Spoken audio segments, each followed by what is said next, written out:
One of the things that we experience when we do practice in this way is that there is an immediate effect, but there is also a long-term effect.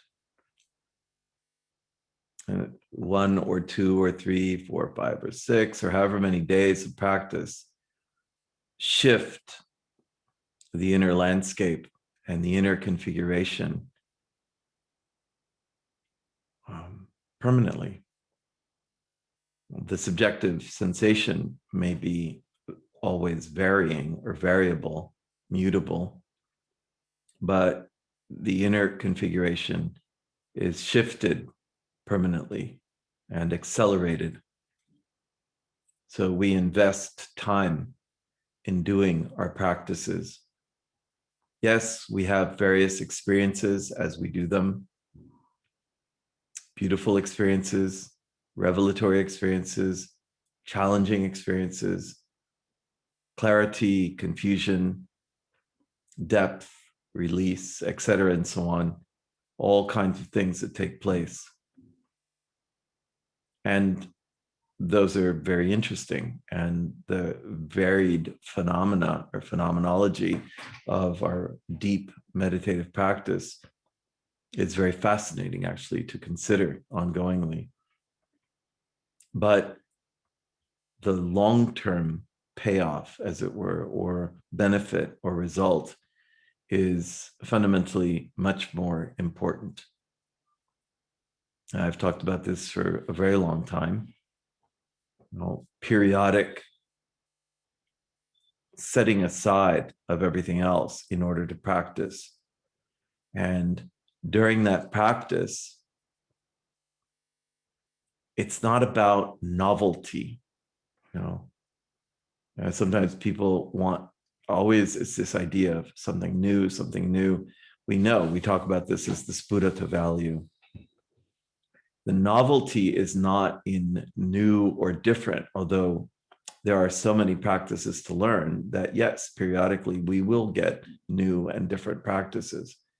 The novelty is in the increasing clarity, depth, and potency of what emerges in our inner experience.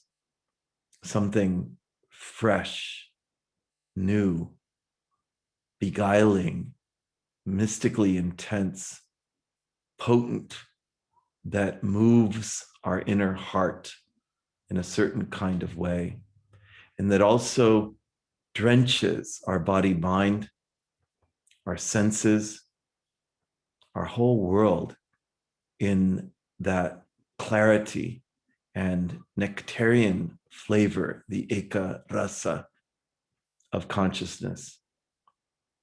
Many times, this was being mentioned earlier today, we forget simply. We have experienced or touched some of these places before, and then the whole thing has seemingly been lost. It isn't really lost. It's always there, but it is now refreshed. And then even in that refreshment, some yet deeper aspect comes forward. The fascination, the attraction of the inner domains is endless and unrelenting, and in a certain sense, never to be fully satisfied. In other words, there is always the sensation of there is something yet more. We talk about this more and more quality. There is something yet more deep within. Not some specific object, experience, idea, or subjectivity of a certain specific or finite sort, but that more is the characteristic of our innermost consciousness, and it is unbounded, infinite, vast beyond measure.